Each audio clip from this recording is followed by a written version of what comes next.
Amar, I hope you are showing me trying to get my act together by spilling matches all over the floor at the very beginning of the program.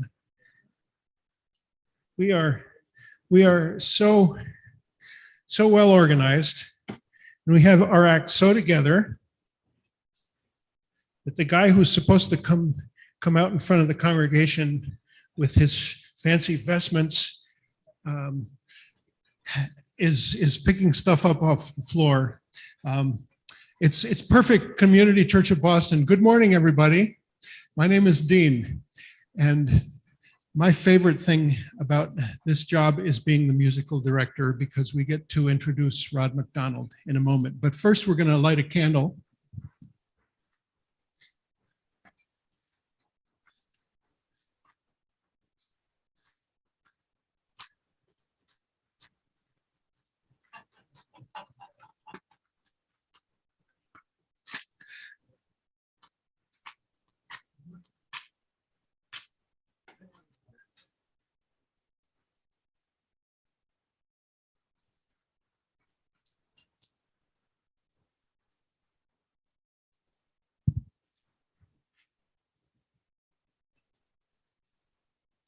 Is it going to stay on?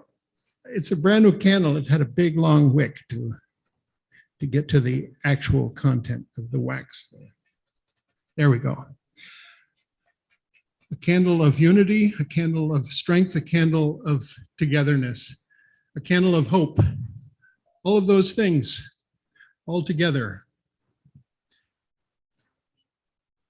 I light this candle to remember Diana Digges. Diana, whose memorial we attended yesterday afternoon at Theodore Parker Unitarian Universalist Church, where my wife is a member. Diana was, my great connection with her was Palestine.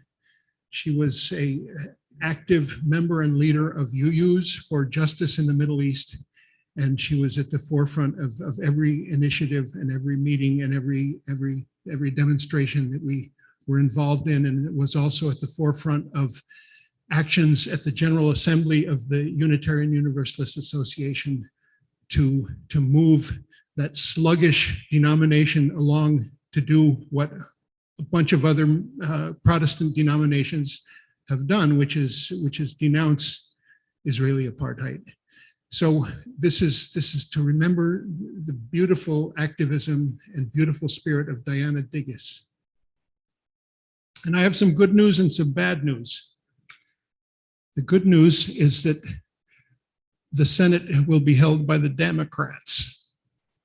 The bad news is that the Senate will be held by the Democrats. And that there's no voice for the voice of peace, and a voice that calls to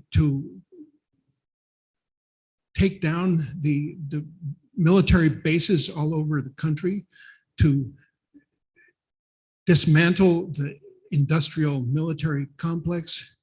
So many other voices of moderation, of peace that should be heard and are not heard.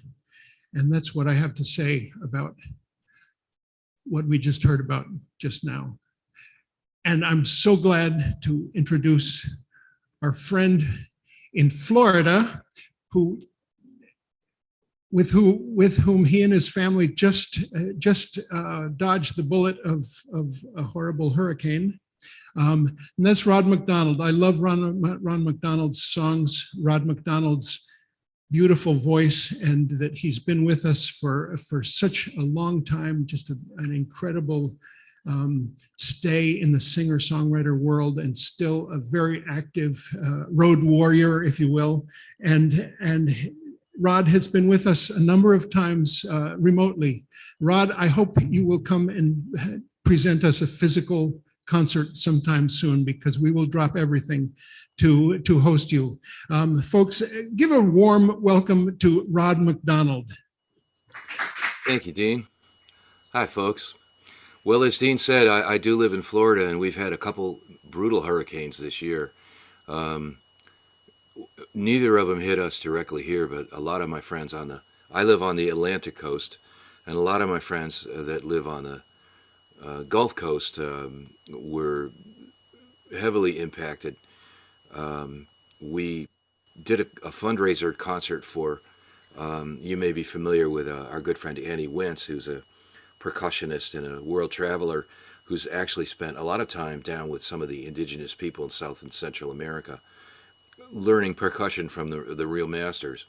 And Annie has told me that thousands of people are still living in tents by the side of the road on the island that she lives in. And we organized a truck of relief supplies, and it was very difficult to get the supplies to the people there because the road got washed out to the island. So the governor of our state, who just got reelected overwhelmingly, went down there, and he had a road built so that he and his entourage could go out on the island, do a press conference, and then they removed the road after he left, so that people still couldn't get back to their houses that had evacuated, and people still on the island couldn't get off the island to get to where their supplies were available, like first aid kits and stuff. Kind of typical of our successful politicians sometimes, that what they appear to do seems more important to them than what they actually do. And so I guess that leads me to this first song, which may seem like a local song to some of you folks, but trust me, it's not. It's more. Well, stay with me on this one.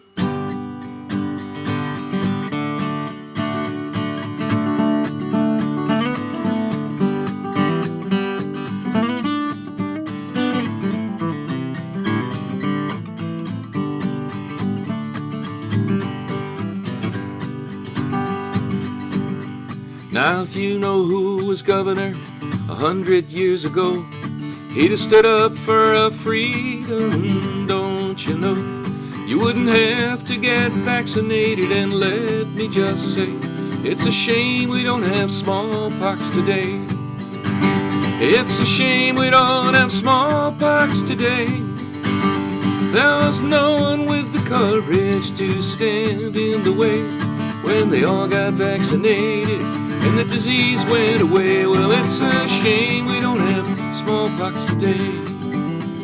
Let's pay tribute to the wisdom and intentions of the man who sues the feds on behalf of all the parents in the land. So your 6-year-old can go to school and sneeze all around and not have to wear a mask or get a needle in the arm. And it's a shame we don't have smallpox today. There was no one with the courage to stand in the way when they all got vaccinated and the disease went away. Now it's a shame we don't have smallpox today.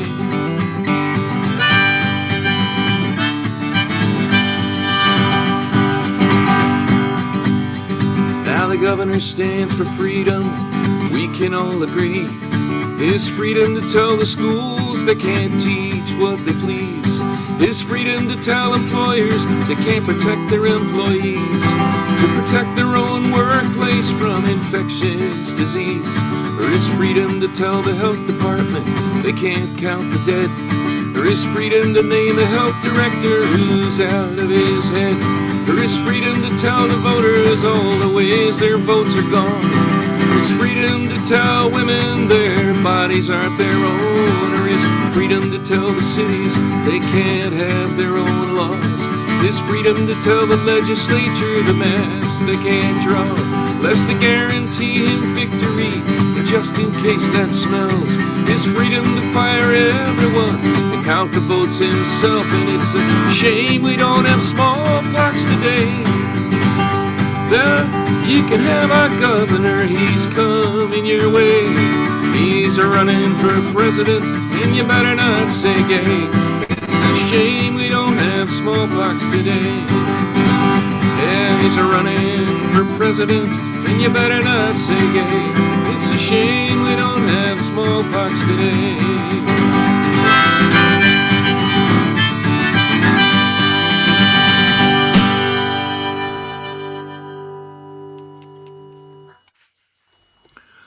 Well, a little cheery wake-up call for everybody, I hope.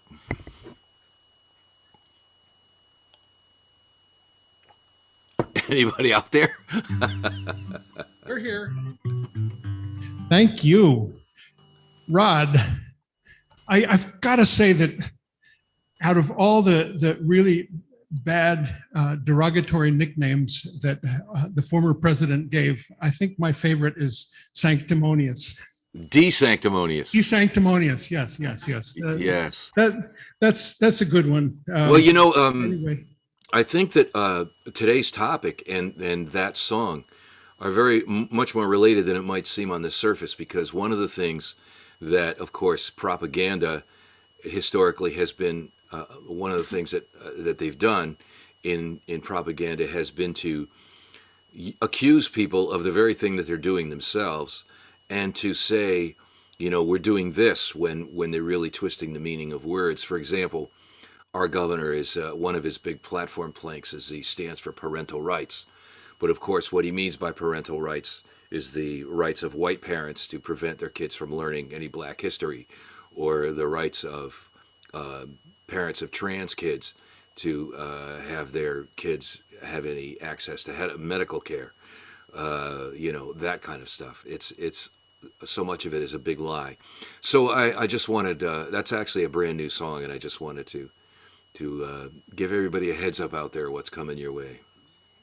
Thanks for the brand new song, Rod, which leads us into just announcements about the next couple of programs. Next Sunday, we have a new possible event that we celebrate or commemorate more. It's called Trans Day of Remembrance. And it's thinking about the inordinate number of trans people who have been murdered, and the horrific legislation that has been brought about in many red states against trans people and trans health. We'll be talking about that next Sunday. The speaker is named Letta Neely, and Letta was one of my son's teachers in middle school, and just a powerful voice that we really look forward to featuring. And we hope that you will join us for that topic. And we will be joined also by some other non-binary young people that I know and their parents. It should be a really interesting event. I hope you will join us. The week after that, the Sunday before Thanksgiving, we have Bob Datilio Day. Bob Datilio passed away 2 years ago. And we, through a long process, inherited a mountain of books and ephemera, and also a mountain of research materials on the Sacco and Vanzetti case, which he studied assiduously his whole life and amassed an enormous amount of materials. We will be featuring those materials and a lot of his books. We've started to bring them back down. During COVID, they covered this auditorium, and then we took them out to try to restore a semblance of normalcy. And now we're bringing them back down, those that need to go out the door. We're keeping the best ones to be a library upstairs on our third floor. But I hope you will join us for that. We will also be joined by a long list of friends. We sort of became the spokes hub for Bob Datilio's enormous network of people that he knew in the world of scholarship, in the world of libraries and archives, in the world of music. He was a longtime program and operations manager for the Pro Arte Chamber Chorus. And he had several other jobs. We also have a lot of things from his wife, Caroline Pastore, who was a dancer with the Boston Ballet and then a dance instructor at the Boston Conservatory. So that's the Sunday before Thanksgiving. I hope you will join us for that. No, Sunday after Thanksgiving is what I meant to say, November 27th.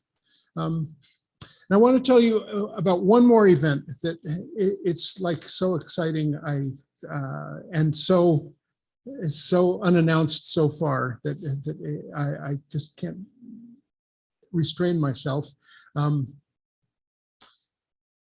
I just received a letter that I haven't read yet from the Gaza Mental Health Foundation Incorporated.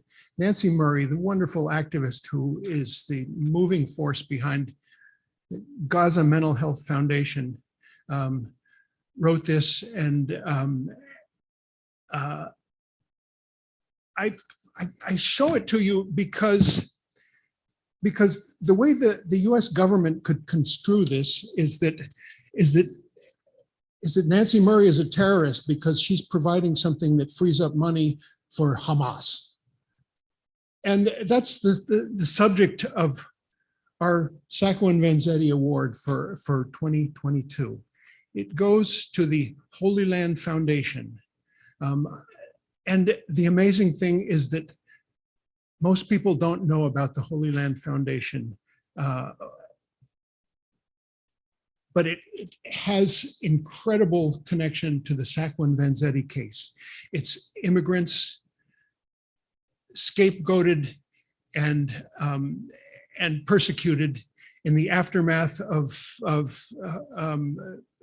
violent incidents, and called names. And in the case of Sacco and Vanzetti, they were rounded up and deported, Italians all through the North End and Little Italy and New York. And in this case, the Holy Land Foundation was 5 Palestinian businessmen, successful businessmen, family people, members, active members of their mosques, who created a foundation that quickly became the biggest Muslim charity in the United States, and that provided in-kind aid to what they call zakats, which are committees throughout the West Bank and Gaza, and also did local drives. When Oklahoma City happened, they did a blood drive and raised a whole lot of money for the victims of Oklahoma City, 96.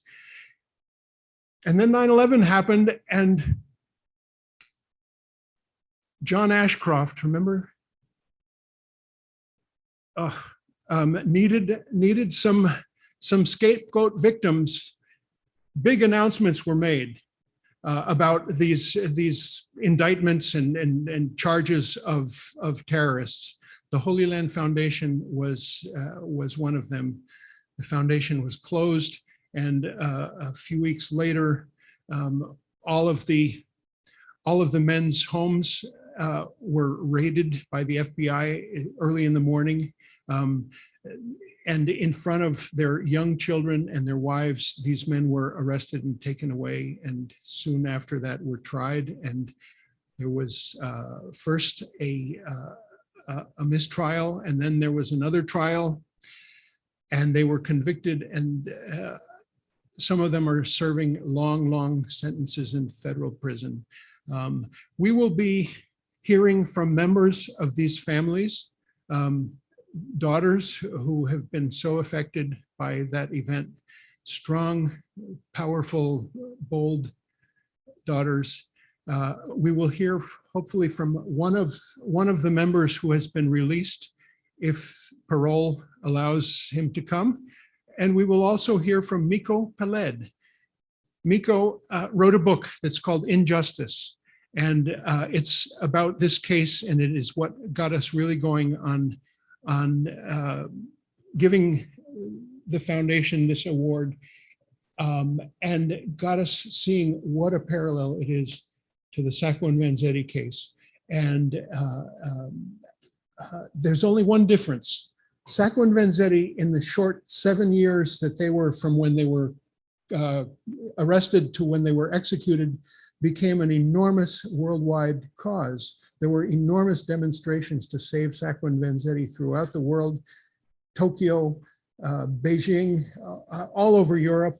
And on the other hand, Holy Land Foundation, nobody's ever even heard of it. Even a lot of Palestinian people, even a lot of Middle East activists. There's very little word about who these men are. So that's happening on the weekend of December 17th and 18th. We're still trying to pin down a date, but we're just really excited about presenting that event here at Community Church. Let's see, is there anything else? I'm not thinking of anything except that December 4th is Reverend Irene Monroe coming back to talk to us. She's a WGBH celebrity podcaster and a vivacious, wonderful woman voice. She wrote for quite a few years a column in Bay Windows, which is Boston's LGBT newspaper magazine. Then December 10th, we have Calla Walsh. Calla is a on fire 18-year-old activist that we came to know just a little bit through Amar, actually, who's behind the controls today, Amar Ahmad. And we just got a little taste of what a young, vibrant activist can do. She's going to be giving us a report on her trip to Cuba to attend a international youth conference, and she's presently in college at McGill in Montreal. So that's on December 10th. Music by Emma's Revolution. Enough announcements. Let's hear from Rod MacDonald for a couple of songs. Rod, thank you for being with us. Glad to be here, Dean. Hey, you know, I love Emma's Revolution. They are such fine singers and great songwriters. What you were just talking about reminded me of something that might interest people that I should mention. I am co-producer of the Greenwich Village Folk Festival, which is a monthly online festival on Sunday evenings. Usually it's always the first Sunday of each month. And coming up in March, which seems far away, but isn't really, it'll get here pretty soon. We tentatively have scheduled a concert that will be organized by a group called Music to Life, run by a woman named Liz Sunday, who is Paul Stuckey from Peter, Paul and Mary's daughter. And Music to Life is an activist training organization for musicians. What it does is it recruits people in their home communities who will basically go through a education process of learning how to be successful activists and how to use music in their own communities. And then Liz's organization gets them funding. And we'll be seeing some of them. There's some very, very fine singer-songwriters out there, and several of them have already been in our concerts, but just something to keep an eye out for, the Greenwich Village Folk Festival, and that'll be the theme in March. Most of our concerts are not really that thematic, although we did just have a concert of songs of the great Phil Oakes. Well, I'm going to play a song that I think seems pretty simple on the surface, but I guess the basic message of this song is, sometimes you wonder how people that you love can be so hard-hearted out there in the world, particularly since so many of us grew up in an environment of change where things are really changing. We're asked and did think about the meaning of the things that had always been taken for granted, like wars and racial injustice. So this is kind of a simple song, but you might get the idea.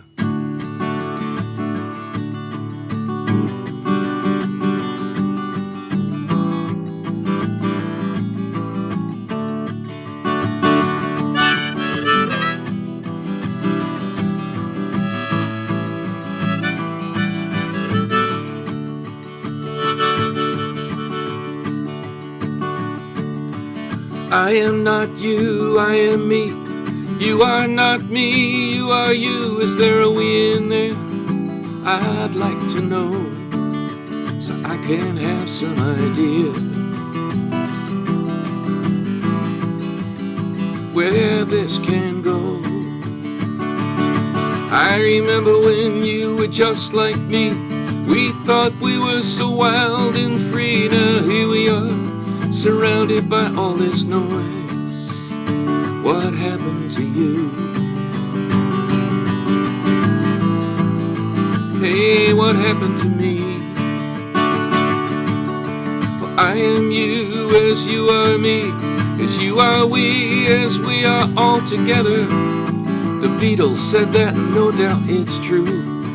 I know what happened to me. Hey, what happened to you? Down at the border, children have been begged for weeks. Some say they deserve it. Are you one of them? Downtown the water is covering the city streets. Some say it's an illusion. Are you one of them? Proven liars are occupying the halls of justice. Some say it's better. Are you one of them? Billionaires are buying the West while people are starving. Some say it's their right. Are you one of them? Now I am not you, I am me. You are not me, you are you. And I can't ignore the things you want to do.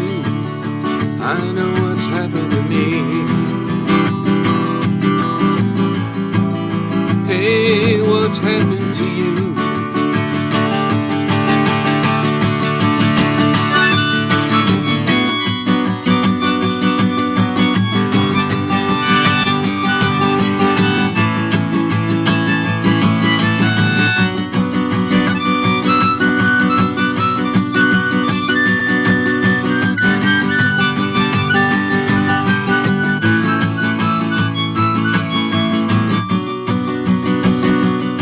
Hey, I am not you, I am me. You are not me, you are you.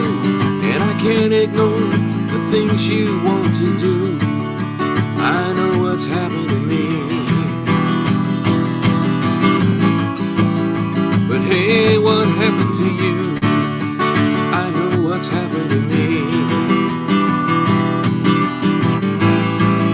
Hey, what happened to you?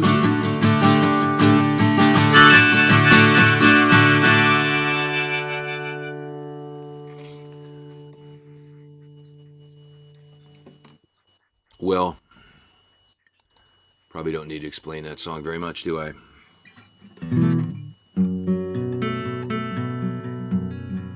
Well, here's a song about the continuation of what I mentioned earlier, that one of the things that the people do is accuse people of what they're doing themselves and also misuse words. But let's keep it simple and just play the song.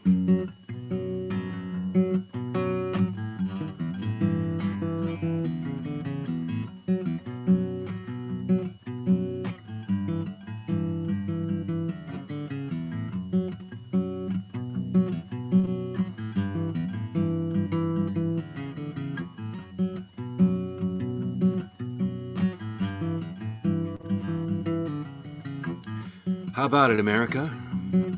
Ready for the big one? Are you lining up to vote for Jesus and Kingdom Come? Only the men to have authority, except for a few women and minorities who service their masters and polish their guns so they can go out and punish those reluctant ones with their election day hit squads and their psychotic judges, and then stand before you with a straight face like the boy who cried wolf, and cry freedom. They cry freedom while they're taking it away. They don't mean freedom for you. They mean freedom for themselves to tell you what to do. And your kids how to think. They're the ones who self-identify with the best decisions money can buy and Want elections they must personally run to serve the fetus and the gun and push other people around. Well, all they do is bring you down when they stand before you with a straight face like the boy who cried wolf. And cry freedom.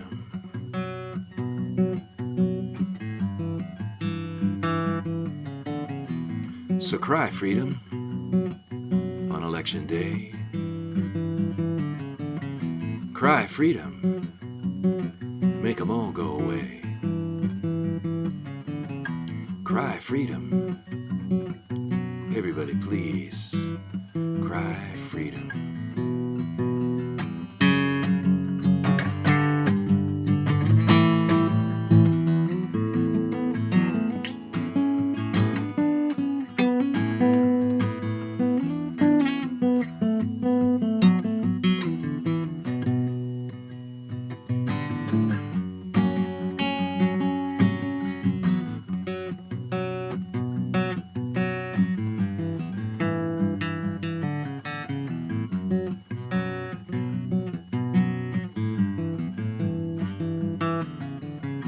What up, America? Ready for the big shootout? Open carry everywhere. That's what I'm talking about. What could possibly go wrong? Well, our militias in every town, with a Bible and a fiery cross. There are some who'd call that paradise. I could say more, but I'm being nice. And why should I worry when deep down I know they're just building them up to lay us all down low. When he stands before you with a straight face like the boy who cried wolf. And cries freedom.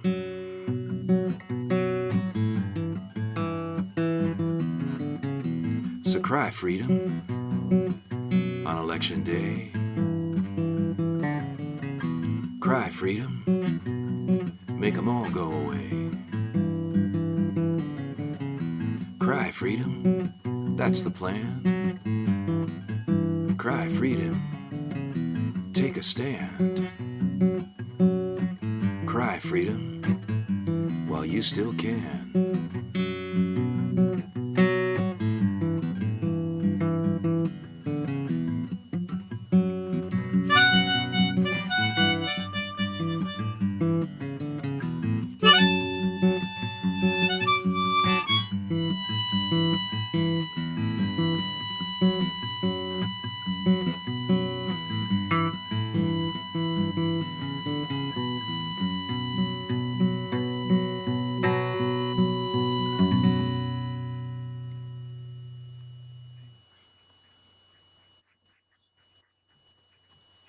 Thank you.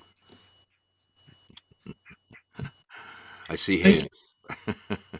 Thank you, Rod MacDonald.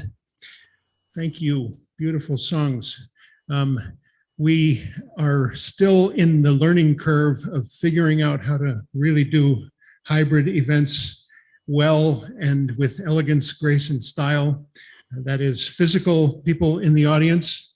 That we have a few, and also it's about figuring out the sound levels and everything. So we apologize and in advance for all the mistakes we're going to make till we get to a technical point of excellence.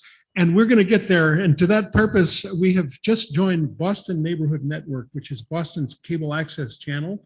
We're going to be learning a lot about nice cameras, some of which we can check out and bring here to use for special events, and learn about audio and learn about podcasting. And they're very interested in carrying our content through cable at the Boston Neighborhood Network. So that's going to be a great thing. Amar and I are very excited about that. I want to just tell you one little quick personal announcement, which is that most of you know that I travel to El Salvador frequently. I used to go every 6 months. Then COVID hit. I took a hiatus when our son was born, for 2 years and then resumed. And then COVID hit and I didn't go for about a year and a half and went once. And then there's another trip in January 11th to 18th. And we are looking for travelers. If you're interested in an adventure, Club Med, it ain't, but it's a beautiful window into subsistence farming village life in villages in El Salvador. If you'd be interested, be in touch with me personally through the church or through other ways you know of getting to me. I want to spotlight my phone here, which is going to walk around to show you what this auditorium looks like when it is bedecked and embellished by beautiful paintings of Diane Esmond, or as is pronounced in English, Diane Esmond, the painter, French painter, born in 1901, died in 1981. Her son is a very active part of our community, and her paintings are displayed on our walls they are for sale, and all proceeds are benefit for community churches' ongoing monstrous, expensive construction projects of deferred maintenance, which has been deferred for the 70 years that we've owned the building. And we're getting there, and we're really excited about initiatives in that regard. So before I introduce Mark Solomon, I'm just going to take a little walk around the room to show you some of these beautiful paintings. Come here any Monday, Wednesday, Friday to have a more personal viewing. And if you come on Wednesday, you might catch our open house, which happens around noon. And we serve pupusas, which are the Salvadoran delicacy to be brought by our cook, Luis Guzman, and janitor from Chelsea. And so join us. And here we go with a little quick tour of Diane Esmond's paintings. Let's see.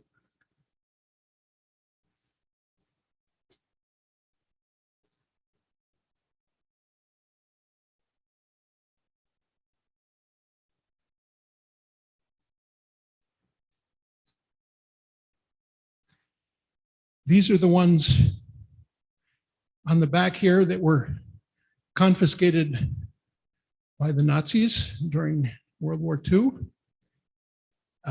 many of which were lost and some that were recuperated. This is a particular favorite of mine. It's called Jazz Drummer. I hope the people in physical attendance will come look at this one in the corner. It's just gorgeous. This one you can look at for one last time today because we bought it and it's coming off the wall to our house. Here are some other landscapes. Beautiful, beautiful paintings that we have in our building all the way through holidays. These are posters that are for sale, $50, all proceeds to our construction projects. Here's a beautiful, huge poster designed by our wonderful publications manager, Crystal Rollins Jackson, who today is playing double duty as a chauffeur for Mark and Pauline. Thank you, Crystal. You're the best. Now we turn on these lights and we show you the gouaches. These are the gouaches. Now that's a new word to me, but it's a certain style of painting that is just very gorgeous. And here's the coffee. Want some coffee? Help yourself. So there is your tour of our display. We are so thankful to Victor Wallace and Inez Hedges for these beautiful paintings.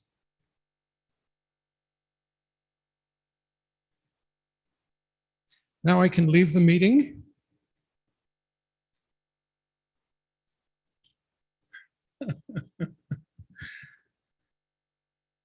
Mark Solomon is our speaker this morning, and we honor Mark Solomon. We honor our elders.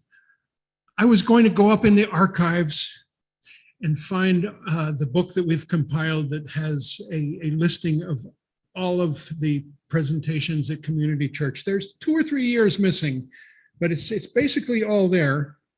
And I was just going to, as an introduction, read all the titles of Mark's talks at Community Church from the mid-60s all the way till now.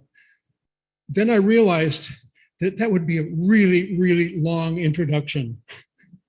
So I'm not going to introduce Mark that way. I'm just going to say to Mark and Pauline that we are just really honored to have you here today in our presence.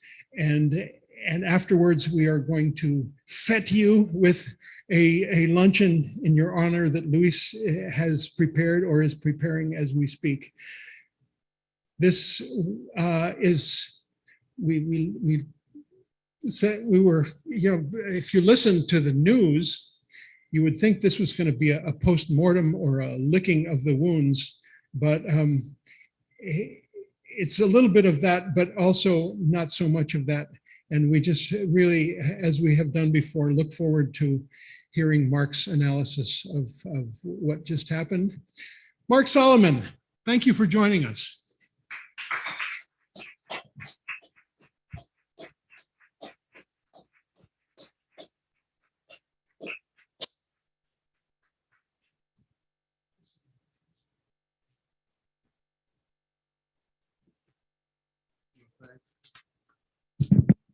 Can you hear me okay? Thanks to Dean and thanks to Community Church. When I got a call from Dean and Crystal with the possibility of again sharing some thoughts with the Community Church audience, I was worried about a simple fact is if you start in the 60s up to the present, you got some problems in the present. Namely, you start blocking out and you forget what you're going to say. And, so, and I was reminded of some years ago at Simmons College, we invited the late Ron Dellums to speak. I'm sure most of you remember Ron Dellums, this incredibly handsome, forceful personality from the Bay Area, congressman. And he was giving a talk at Simmons College. In the midst of his talk, he suddenly put his hands to his temples and he said, "I forgot what I wanted to say." He said, "I just don't remember." And in the packed auditorium, there was an older woman in the rear suddenly shouted out, "You just take your time, honey. You just take your time." Well, I have no illusion that there's going to be anybody to bail me out here today, but take your time. So if I do block out and if I do forget where I am, I just ask for your forbearance and for your patience. And again, my gratitude to Community Church for allowing me to have the pulpit occasionally. Actually, it's being goaded really into talking that allows me to translate a lot of what I'm about to say into writing. So I appreciate that. Otherwise, I'm somewhat lacking in motivation, and this does give me motivation. First of all, again, I could completely agree with Dean, and it's good news and bad news. We're still stuck with a wretched political process in this country, and we're still stuck with a militarized society and a militarized economy, which got very little play, never really does in the electoral process. And we have to struggle on that, and I'll have something to say about that toward the end of this talk. But once having said that, and once having registered the fact that in certain fundamental areas, we have a long, long way to go, to put it mildly. Nevertheless, there's no underestimating the magnitude of the election result. This came against all kinds of tides that persist today, global tides. I'm referring to the fact that the racist right in this country and on a global scale, if not ascendant, is still powerful and has an enormous capacity to wreak terrible horrors on society. So the dangers remain. And while the fascist right has been checked for the moment, there's still tremendous challenges in front of us. Most important challenge, which remains, which Paul will tell you we've been talking about for 40 years, is the white working class in this country and elements of the white working class that continues to vote Republican and continues to manifest itself in a rightist direction. And there's some thoughts that I want to advance toward the end of this talk on some new ways to think about how we change this situation. Because fundamentally, if you extract the votes of young people and the votes particularly of single women, and if you extract the votes of communities of color in this country, you're left with a white male vote, which still in its majority votes Republican and votes, even many of them continue to vote MAGA, so to speak. And we have to really deal with that. And in the global context, we're still confronted with massive upheavals, huge movements of populations across national borders, with droughts and hurricanes and not only, here I go again, I told you, not only these kinds of cataclysms, but also the ascendant role of the right wing on a global scale. We still have Orban in Hungary and new leadership, fascist tilted in Italy, Netanyahu in Israel, Modi in India. And even though we're scoring some victories, the combat between democracy and social justice on one side and fascist tendencies on the other side goes on. And the outcome is still not assured by any means. That the danger is far from removed. We don't know what's going to happen on Tuesday, whether Trump will announce that he's going to run for president, which I think he probably will. But even if he doesn't, we still have DeSantis.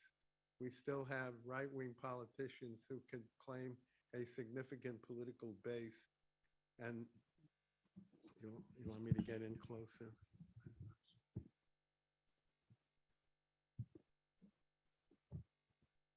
Just take a moment.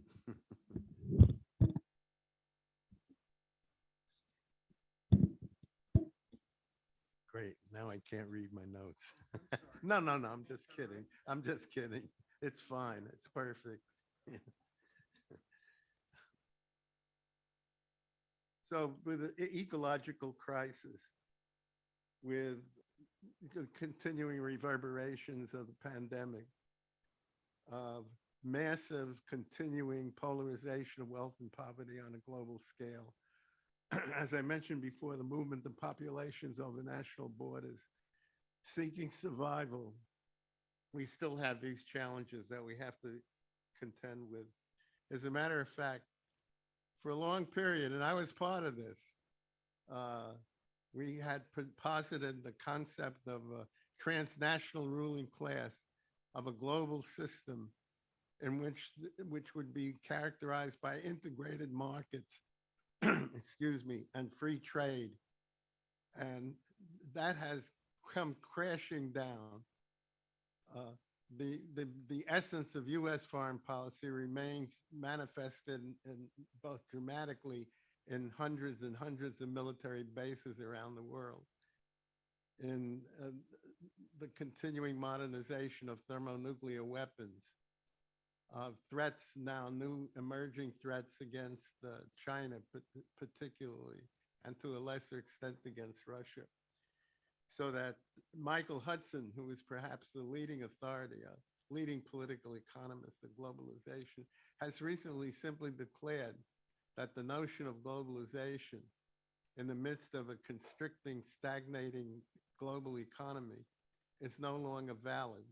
And globalization, and again, we can announce it here, but it's not my announcement, it's Michael Hudson, says globalization is dead. Whether that is absolutely true or not, I'm not sure. I'm not an expert in that area. But there is no question that if you look at the global landscape, the problems of poverty, of endemic poverty, of deepening poverty, the problems of rampant disease and serious serious manifestations of crisis for millions and millions of people around the world is inescapable. So where are we then in the face of these growing threats? And how can we make a claim that a progressive majority in the United States is growing and is manifesting itself increasingly? We know that they're based upon the kind of analyses forthcoming uh, from various exit polling and the like. We know, for example, that the so-called Generation Z, the 18 to 25-year-olds, were mobilized enormously and voted en masse to oust the right-wing Republicans and fascists wherever they could. That we know, for example, women particularly voted in considerably, significantly larger numbers than males, but at the same time, in terms of protecting productive choice, had mobilized themselves to a degree that is unprecedented in the history of the country. We also know, and this is something that was clear even Tuesday night, that the driving force of much of what went on was not particularly inflation, although of course that had serious impact, but the threats to democracy and the incipient rising persistence of fascist and pro-fascist and proto-fascist forces in the United States, which drove a vote for what exists in its limited, admittedly limited manner of formal democracy in the United States. And it was that defense, the feeling of the threats to democracy, of the collapse of the formal electoral processes that are embedded in the country's history, that the threats were enormously significant, and the danger of an unraveling of some modicum of social stability inherent in the institutional nature of American society was something that was so serious that it required a massive mobilization, particularly of a young generation which confronts some precarious economic and social possibilities in this country. And so that democracy remained tenuous and in play, so to speak, and the danger of democracy being undermined by fascist and proto-fascist movements was very real.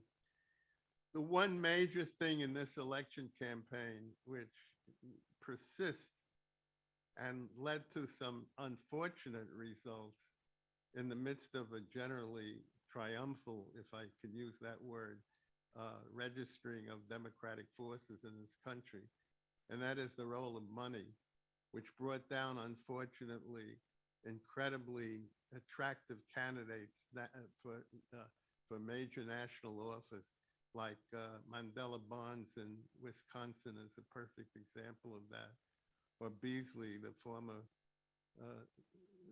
justice of the state Supreme Court in North Carolina, Demings in Florida, a number, particularly of African-American candidates who went down in the face of a flood of money, something that I never really appreciated or understood, because when I see a political ad on TV, my first tendency is to reach for the clicker and turn the TV off. But the fact of the matter is, apparently, that they have all kinds of studies that confirm this, that the role of money in politics is absolutely essential and incredibly destructive. That there is a correlation between the input of funds into election campaigns and the outcome, the results. You see it all over, and you have to counter it by calling upon masses of people to come up with masses of money to try to counter the effect of these infusion of right-wing and proto-fascist money.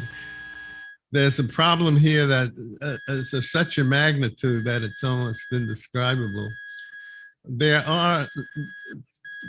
We all know about Bezos and Musk and Zuckerberg and the big names of big super money in this country. But we're less familiar with the 70, 80, 90, 100 people who have billions themselves, who are not that active, like the Uline family, Richard and Elizabeth Uline, and many others like them, that pour incredible amounts of money. The Ulines themselves have poured into the political process. It's staggering. Something like $72 million, not only to support candidates, but to work against affirmative action, to influence the court system in a negative direction, to support voter suppression and gerrymandering.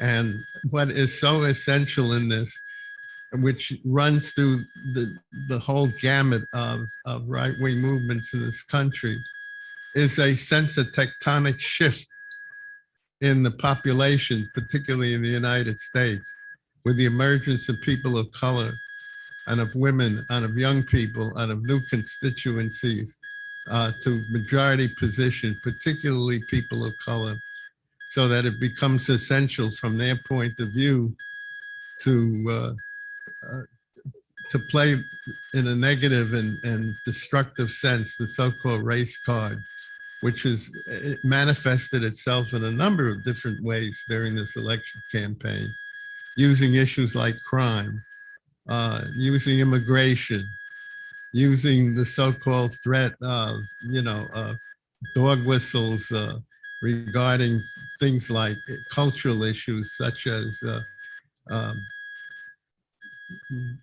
critical race theory is one. The people who don't have a clue as to what critical race theory is, but using this as a basis would try to mobilize white vote in this country to oppose this shift and this demographic shift, which threatens the at least self-perceived sense of threat of those in the billionaire categories who are financing these mass movements of people who are being gulled into raising their voices and organizing politically and destructively against the progress that this country has made in building a multiracial society, which was what the essence of what was going on January 6th. So here we are in a situation where, on the one hand, we have significant movement toward a progressive majority in this country. Can we say we're making progress? I think we can say we're making progress. Can we say that we've overcome? No, we cannot. As a matter of fact, it was really, I guess, with the election of Obama, with the declaration of the so-called post-racial society, that was supposed to finally bring about some kind of profound social equilibrium and genuine racial equality in this country, which not only did not materialize, but we had many examples of a backlash, which was cloaked in the regalia of the right wing in this country. So we have, among other things, enormous potential for the future, pushing towards a progressive majority, but with a very long way to go. And what we have fundamentally, and you've all known this and have heard this before, but sometimes it's simply worth repeating, that the fundamental negative factor, which is frustrating and undermining the movement toward a genuinely egalitarian, socially just society, is racism. And we have to continue to contend with that. And that was an issue in this campaign, which I don't think has received the kind of attention and thought and analysis that it actually deserved.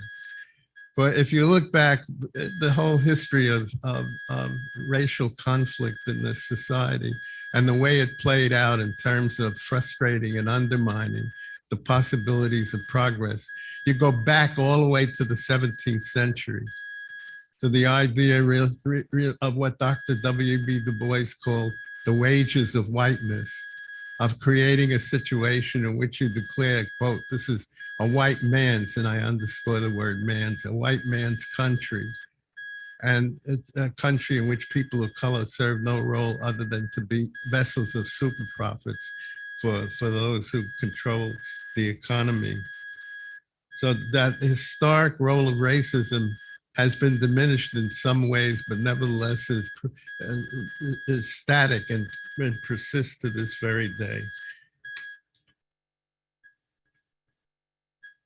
Now we have nearly 4 centuries that we can total up of racist violence.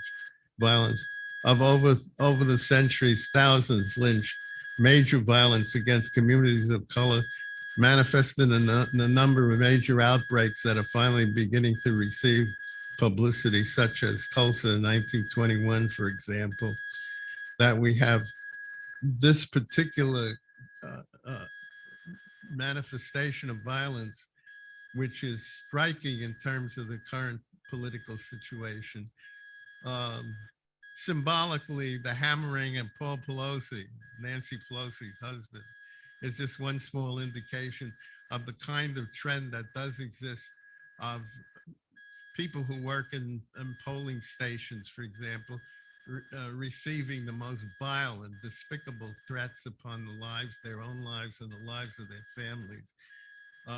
What that, I think, represents is the fact that there is this kind of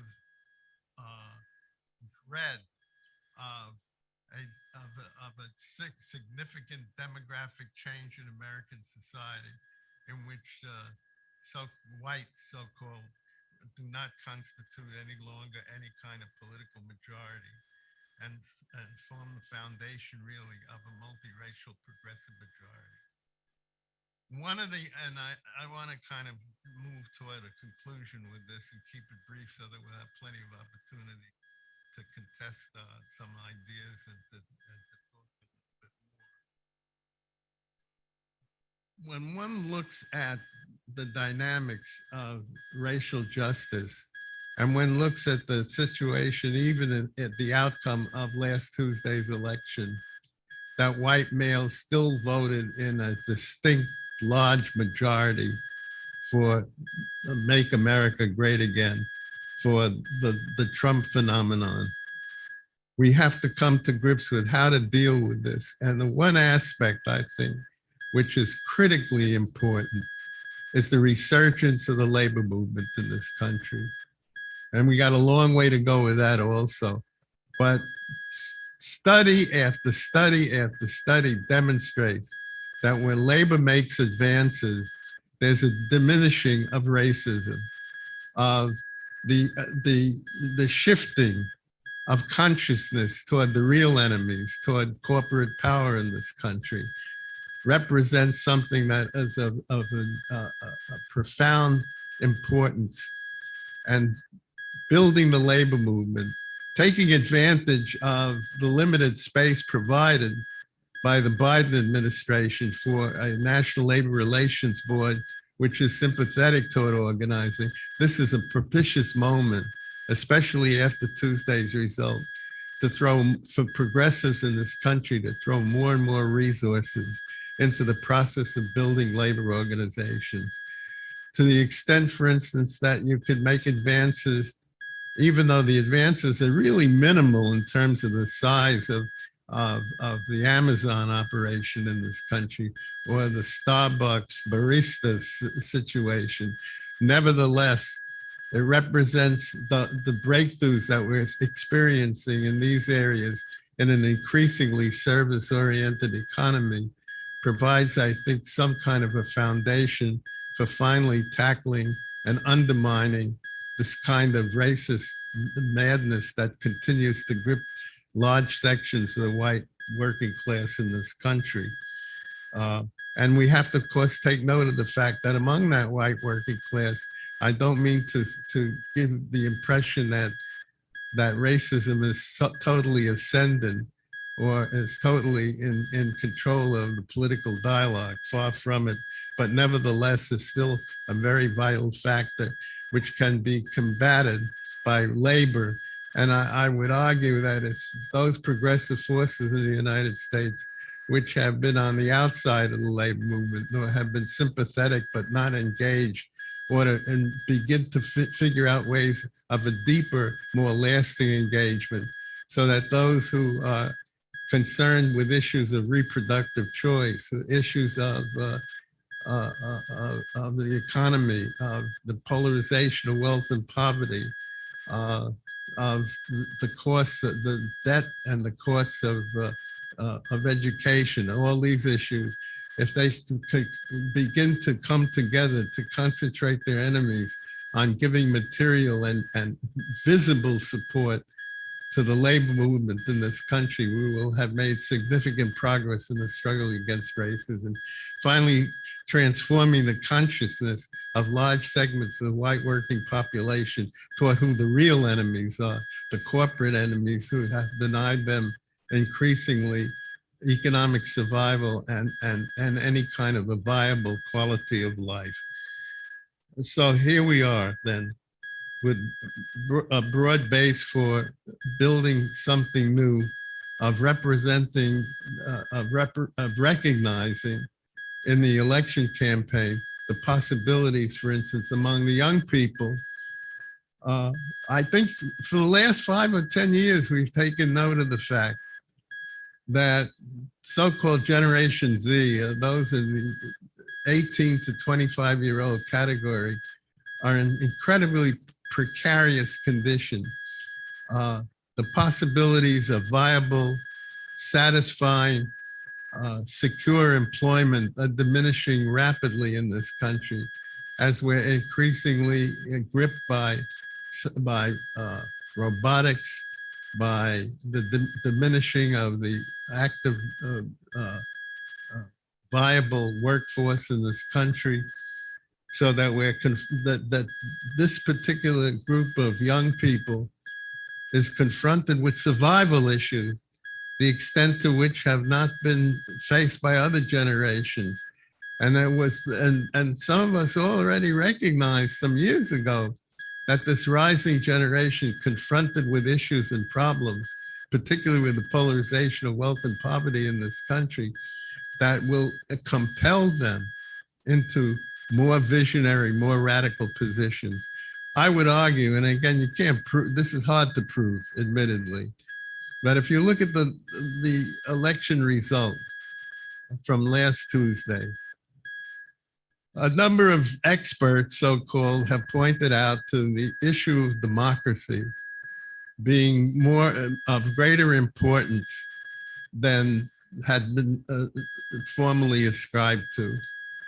And the credit was given to Biden to raising the issue of democracy and tending to shift the focus of the election campaign toward democracy over economic questions, which of course still remain important.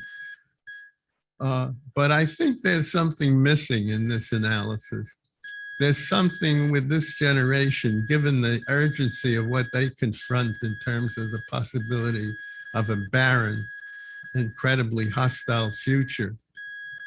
Their concept of democracy is increasingly moving in a more radicalized direction, that democracy is not simply a question of pulling a lever on election day, but democracy is a quality, is a culture, is a sense really of harmony, of community. Democracy is counter to the kind of ravishing effect really of capitalism upon the fortunes and the opportunities of this new generation of young people. We see examples of this, as minimal as they are significant. The emergence of the Democratic Socialists of America as a massive organization relative to where radical organizing has been in the past, and there are many other examples of that, which I won't allude to. So where are we at this particular moment? Here we see an unanticipated, unexpected resurgence of progressive voting in this country in a whole number of ways. For instance, on the question of reproductive choice, every single effort at the ballot box to give a positive approach to the question of reproductive choice brought victories in Michigan and California and Pennsylvania and other places. There's no question really that while there was no massive, overwhelming shift to the left in this country, there's a definite opening in a progressive leftist direction, which could give those of us who, and again, I don't mean to be institutionally self-indulgent, to say that have a greater degree of consciousness, give us opportunities to move forward. One of the opportunities is to build a broadly based, essentially social democratic program as a prime element coming out of the election campaign. I think what we have here in the election campaign is a prescription for unity of progressive forces. And programmatically, we all know what the circumstances and the features are: universal single-payer health care, free public college, restoring of affirmative action, massive investment in renewable energy, full unqualified reproductive choice, taxing of excess profits from inflation, a $20 minimum wage. If we're going to emphasize inflation, then we have to inflate the minimum wage in this country. And 15 bucks is not enough, won't do it. And finally, restore child income tax credit. And then, we could all name our own agendas in that regard. What I think is required really is a kind of progressive engagement in this country, starting with supporting and helping to build a new kind of foundation for the labor movement in this country, to break the back of racism finally, and to open up possibilities for particularly white male workers to see who their real enemies are and where their political enemies really have to be focused for them to have a better life. So we need progressive engagement with liberals, which is always difficult, always aggravating, but nevertheless probably required for the near term.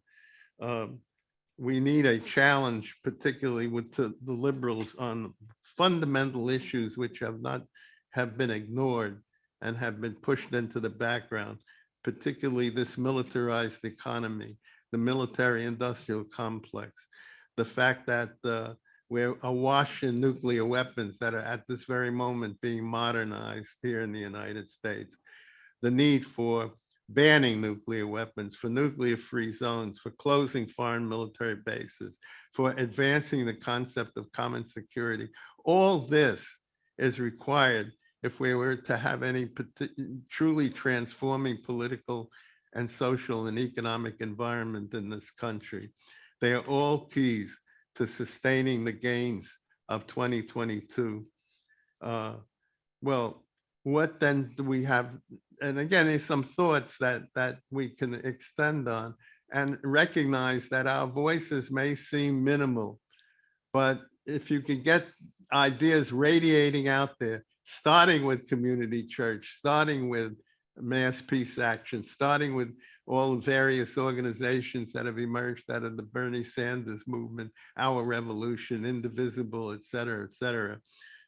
And most important, revive trade unions in this country.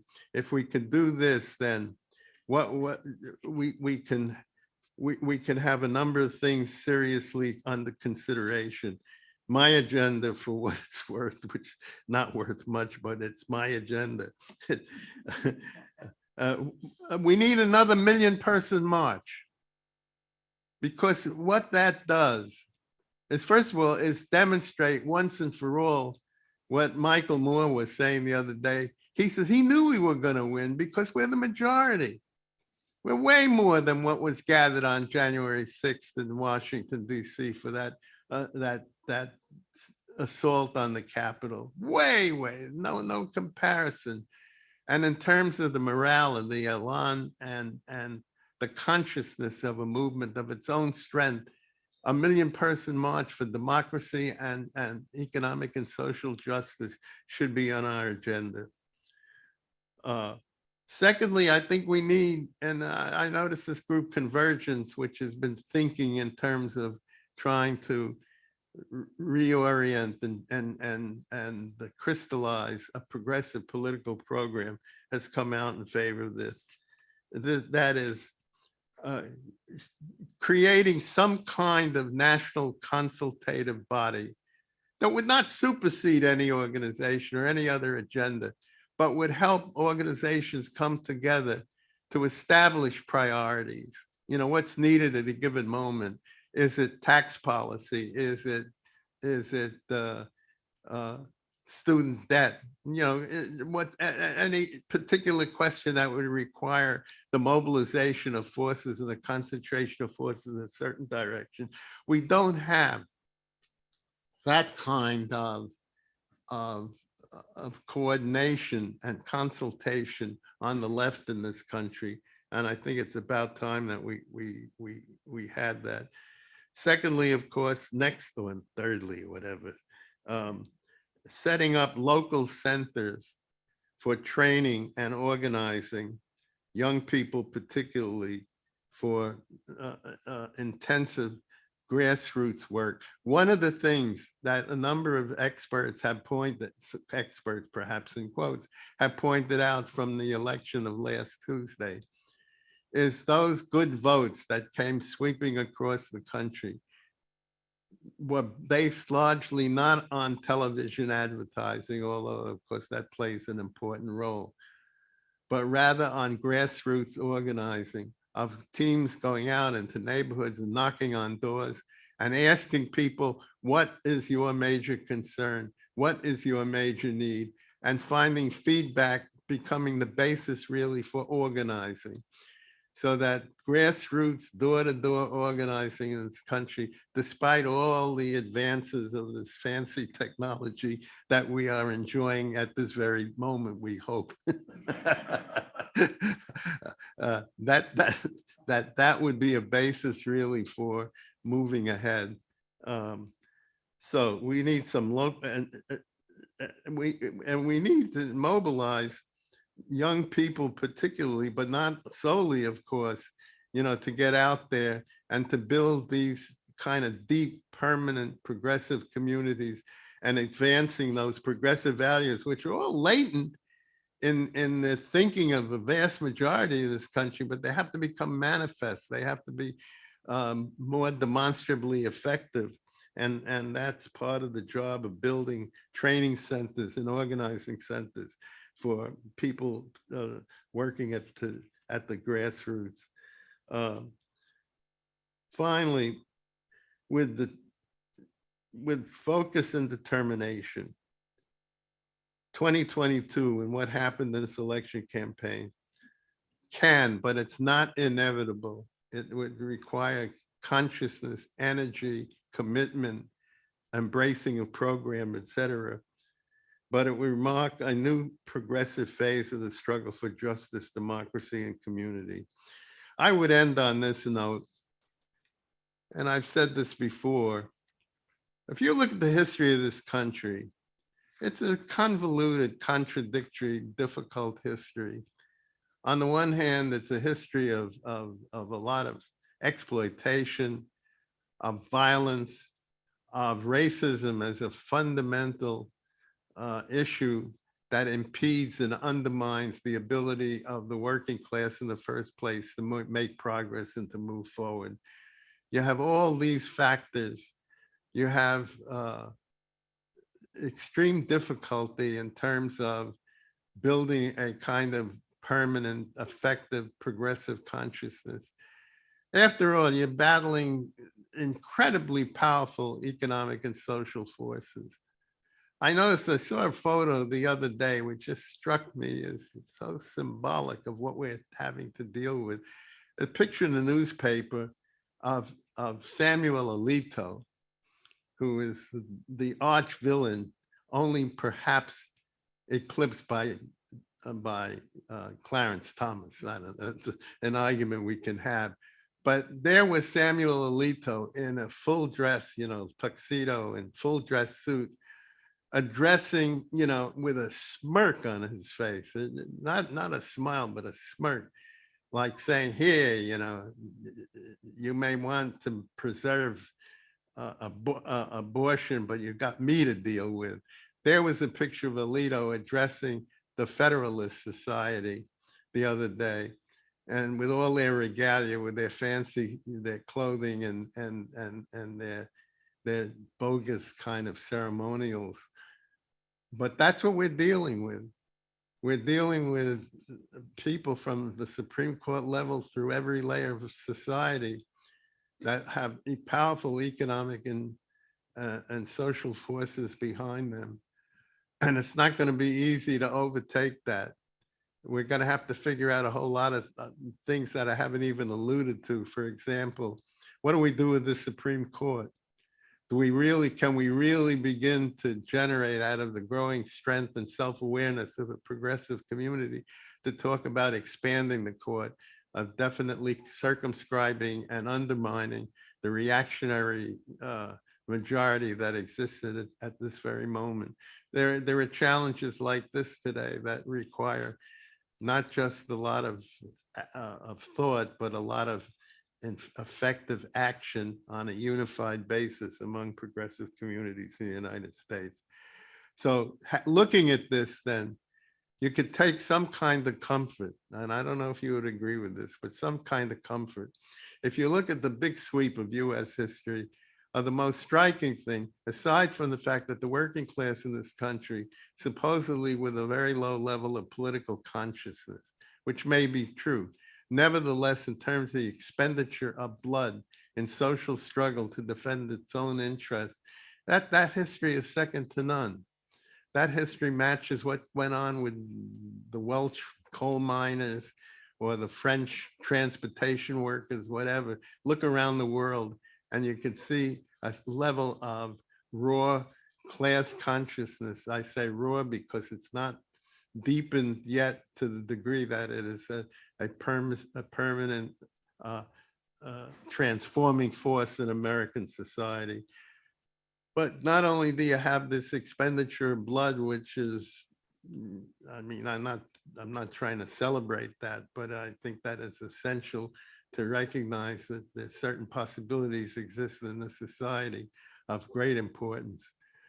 But also at basic transforming moments in the history of the country, the working class and its allies landed on the right side, landed on the winning side, the correct side. I point to the Civil War. There was never any guarantee, as the country was pulled into a conflagration with the South, that the white working class of the country would fall in line in support of the struggle against slavery. There was no guarantee of that at the very beginning. And the first signs that it was changing, the Battle of the Wilderness, when Union soldiers started singing John's brown body lies moldering in the grave, something transforming was happening, that the working class was coming in on the side of the struggle against slavery, recognizing its own institutional self-interest in that struggle. Next, during the exceptional conditions of the Great Depression of the 1930s, the possibility for the rapid and comprehensive organization of the industrial working class in this country presented itself, and the working class did not shirk its duty. Within a short period from 1934 to 1938, the industrial labor movement in the United States rose to prominence and consolidated itself into an absolutely effective progressive force, which for years at least until the 1970s had a major role in the economic and social development of American society. So there's much for optimism. There's much to recognize that we have a long way to go. But I think we're beginning to see a push, as it were, in a better direction. and that the majority is definitely with us. Michael Moore was right. He said, we're going to win because there's more of us than there are of them. And I think that's a lesson for us to probably to take hold of as we move toward a better future. Thank you very much.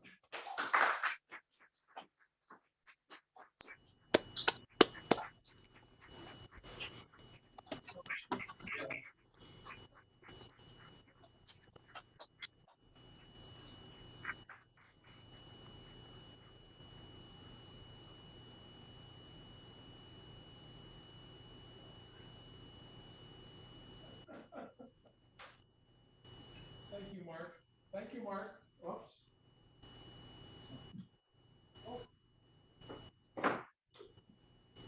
Thank you, Mark. I guess I have to turn this mic up. Somewhere in my walk, I lost my cordless mic. It's sitting somewhere now. I can't find it, but that's okay because we're going to hear from Rod MacDonald now. Meanwhile, oh, there it is. It's found by one of our audience members. Well, here I am. I guess I should go ahead and sing for you. Is that right? Just a second. Okay. This is the moment when, before COVID, do our pitch to let you know that we need your help to keep community church going. We need it more than ever with these construction projects that we're taking on now. And it used to be that this is when we passed the hat around, or the plate, or the beautiful bowl around the audience. But we can tell you there are more of you out there watching online on Zoom and YouTube. You can go to communitychurchofboston.org. We have a PayPal function as well as a credit card function. Or you can write a check the old-fashioned way and send it to us, 565 Boylston Street, Boston, Mass. 02116. So there's your little pitch. One little thing I wanted to add that I forgot, which is just absolutely to trail on Mark's such a positive message, is that the greatest thing that happened is that people without proper documents in Massachusetts can now get a license, a driver's license. And that is huge. It's a path for what I call neo-pilgrims, our best and brightest and hardest working Americans to be, or Americans already, to have a first step towards really legitimacy. I am in the process of calling about a dozen Salvadoran undocumented people that I know from villages who live in Boston who can now get licenses, and it's just huge. And I just had to add that before bringing on Rod MacDonald. A bunch of other states already have it, but now Massachusetts has it, and it's a huge step to realize, to recognize that it's immigrants, many without proper documents, who really run this economy. Take a look at all the restaurants, take a look at the construction trades, take a look at the buildings. All of them downtown have they don't have a janitor staff. They have a contractor who hires a contractor who hires another subcontractor to come in and clean the buildings at night. That's just how it works. And if you work in the courts, you know this, because it's these people who get stopped for driving without a license, and that's the only fault on their record. And over, they have to get to work, and that's how they get to work. So, hallelujah. Rod MacDonald, take it away. Thank you, Dean. Thank you, Mark, for your remarks. Some very good ideas in there. And it reminded me of a couple things. Dean asked me today to put some thought into a way forward after the election, which I think one of the things that has to happen is for people on the left, the progressives, ourselves, basically, to recognize the fact that the major media are not our friends. Here in Florida, for example, the local newspaper where I live, the Palm Beach Post, spent basically 2.5 years describing the things that our Governor DeSantis did, some of which included, after the state passed a law re-enfranchising convicted felons and giving them back their vote, DeSantis went out and arrested 20 people for voting after the state had approved them to vote. 18 of them were black. He then rewrote the congressional districts to take away 2 of the black majority districts in northern Florida, and successfully got a state in which about 48% of the people voted Democratic to have 8 of the 28 Congress people going to Washington.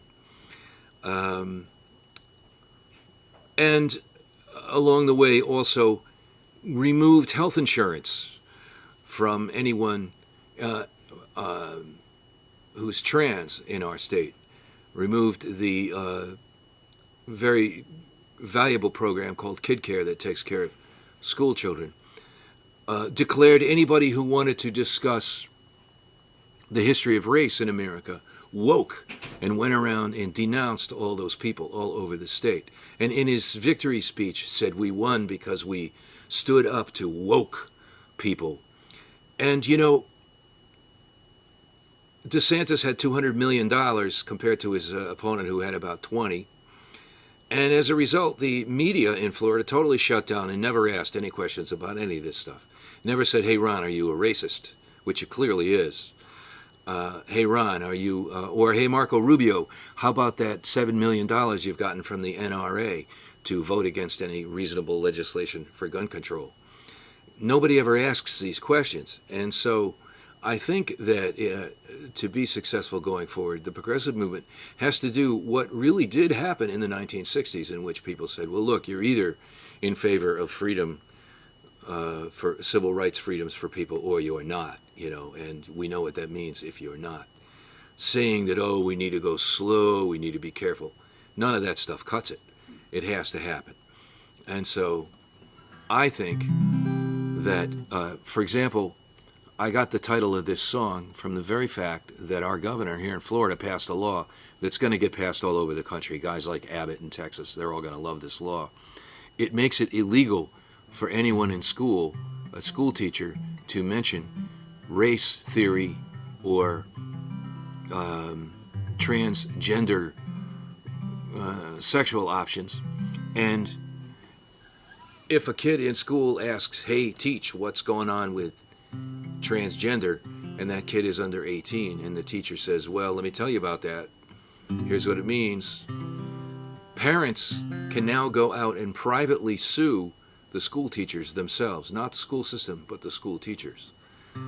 A way of shutting down free speech. And so I think that if people want to actually change the paradigm of this society, because it's just going to happen again in 2024, that, you know, guys are going to run that are outright racists, and the media are going to say people are concerned about inflation, you know.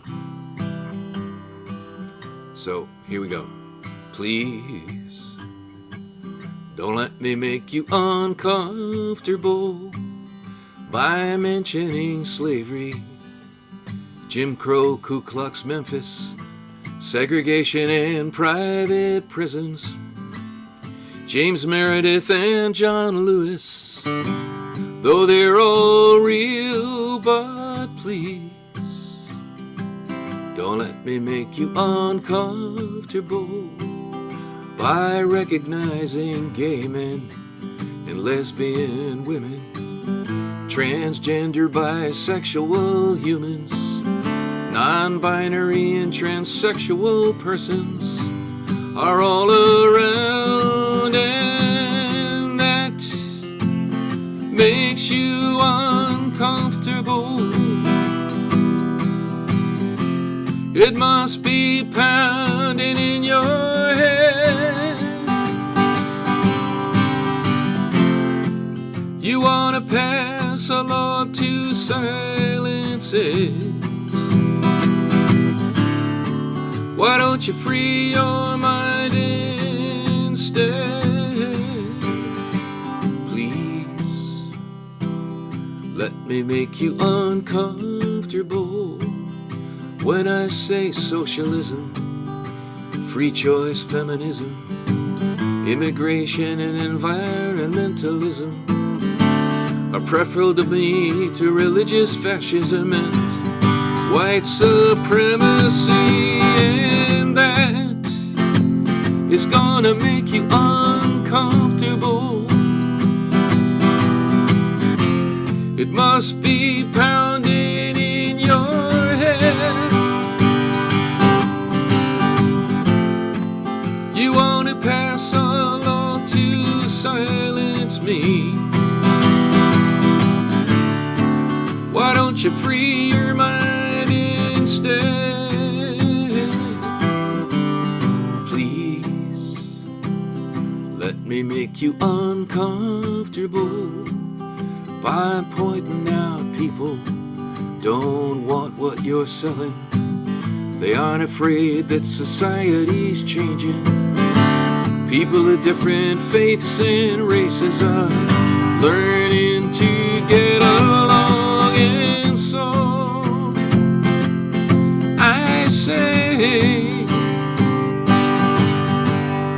please let me make you uncomfortable.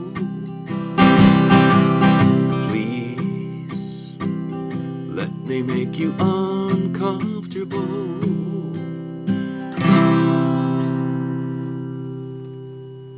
Well, that's my election strategy going forward.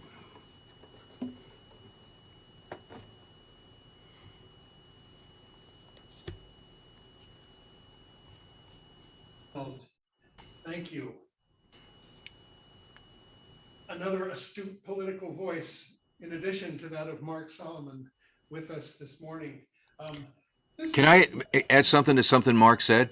Go ahead, Rod. Mark, you mentioned that you think that the left needs to organize in cohesive groups to get together and really kind of work together. And you know, the Federalist Society is a very effective organization. It's sinister. It's destructive and racially and economically very unjust in its goals, but nonetheless it is very effective.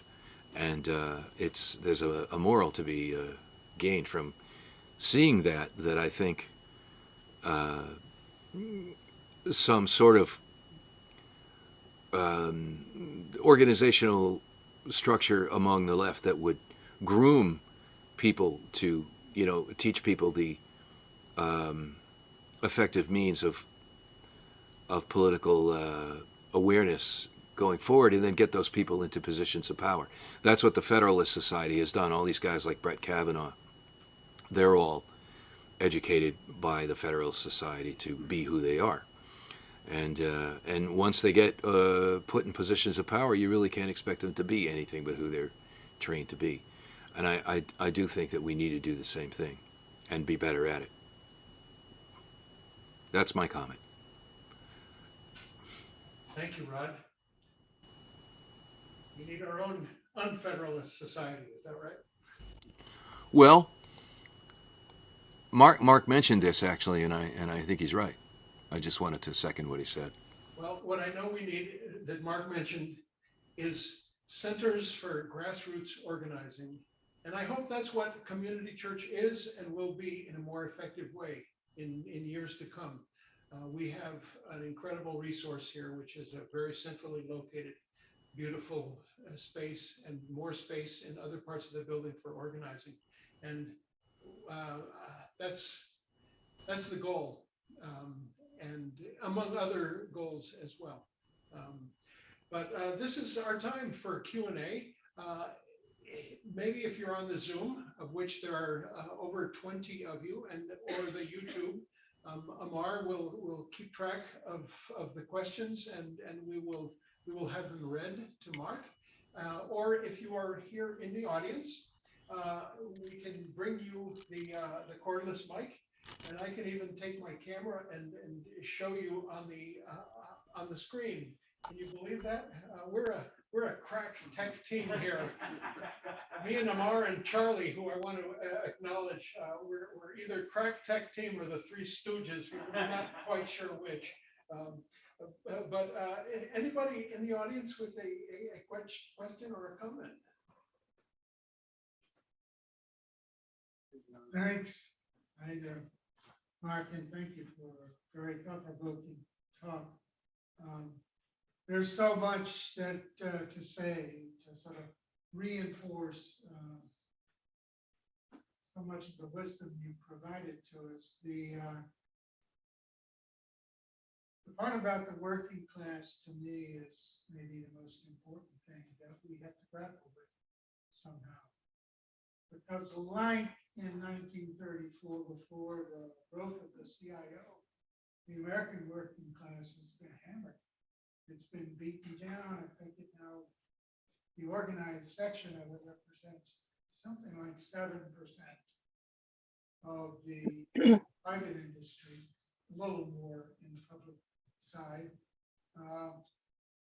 And there's encouraging, there are like, you know, wonderful little encouraging signs of new growth that are taking place, sometimes inside organized traditional unions, sometimes on the outside. I think that may have been true in the 30s too, looking back.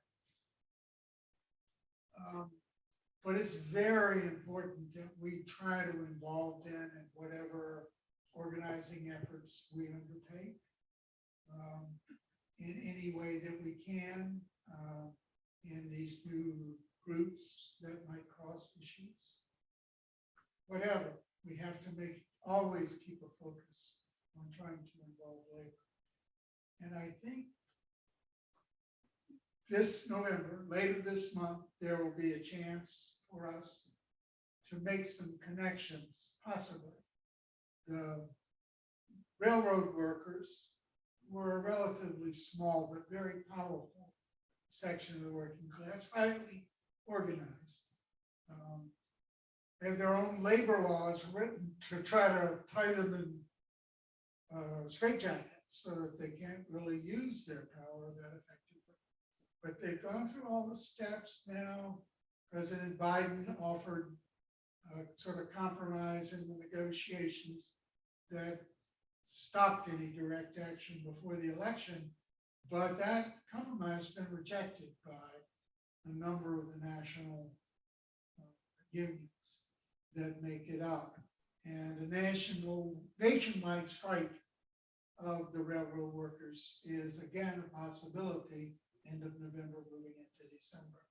That happens every rail yard in the country will potentially be a picket site and a place for us to meet workers, unfortunately, still primarily white workers in the rail, many of them from rural areas, but who work on and are powerful. One of the demands that's being circulated is to nationalize the rail, because there are now only 4 big national freight carrier railroads that they're striking against, and they're not working in the interest of the nation. I know it's dangerous giving me a microphone. Let me move to a question, but I wanted to let people know about that. The UPS company is also coming up. Its contracts will expire early next year. There's a real potential for a national strike there. I think we need to make those priorities, whatever else we're also working. And then I wonder if you think, Mark, there's any chance for a movement for a second republic, or a new republic, or a new constitution, or something like that, as the limitations of the architecture constructed 200, almost 300 years ago by our founding slave owners and other fathers. Our democracy, these democratic things that you've been mentioning, keep running against, a Senate that can never be representative of the population. Electoral office, I forget what they even call it, the electoral whatever, that chooses the president. You know, all of these undemocratic provisions that are built into the system. Is there a way that we could somehow move people that are running up against these to fight for a new one, like they did in Chile against the Pinochet Constitution, like they're doing in France against the 10th Constitution or where they have, you know, to try to make that democratic challenge?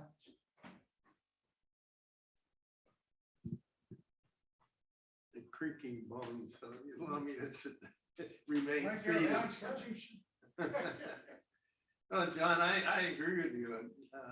I think that's part of the evolving political consciousness in the country at this very moment.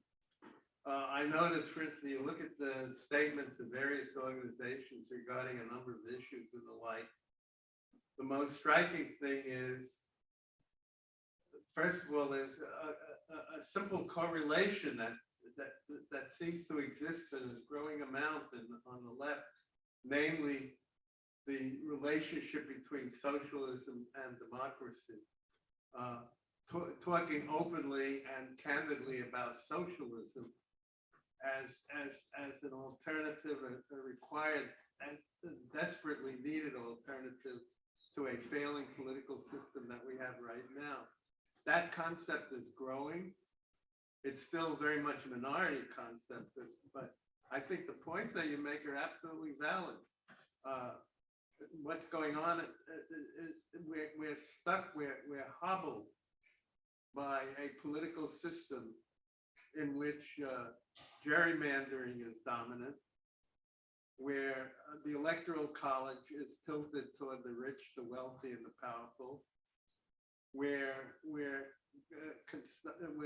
kind of constrained in a whole number of ways by a political system which is designed to circumscribe and undermine citizens' action and citizens' democratic participation.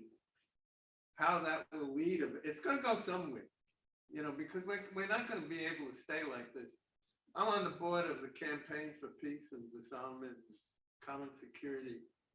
And one of our meetings, I made the point that we're the progressives, that we have the majority in this country. And one of the members of the board, in a kind of almost scolding manner, pointed out, he says, yeah, we have all those things, but we have a political system that doesn't allow a majority to manifest itself. And so we got into that a little bit, but there's a point, of course, that he's making that's valid. So I think that's part of the whole dialogue that's going on, and part of an emerging generational thing, which is very important, which will be increasingly focused on the need to live differently. Put it in the simplest terms, with the way we live now, the way we're constructed now, does not provide a decent life for more and more people. And particularly this growing gap between poverty and wealth in this country is leading us down a primrose path to disaster. And so, you know, you'll have more and more discussion going on about this, and ultimately, hopefully, more and more action, which would be defined by attempting to substantively democratize the political system.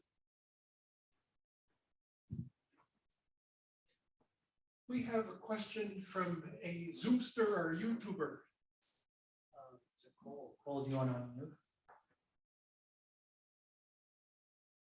You want me to speak it? Okay.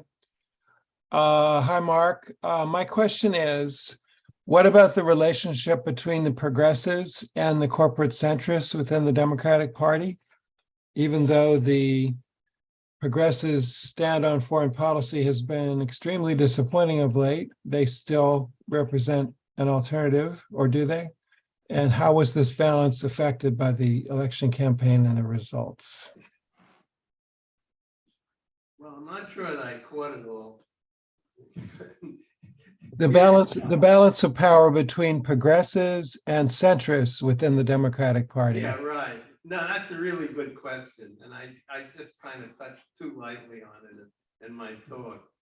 Because, you know, first of all, a couple of things that probably everything is open to debate, but probably less debatable than other questions, namely the need for a center-left coalition, at least in the medium term, to begin to try to substantively turn the country's politics around. But that comes with a lot of baggage and a lot of difficulty, you know, because people say, hey, wait a minute, you're talking about leftists and centrists having, you know, cooperative relationship.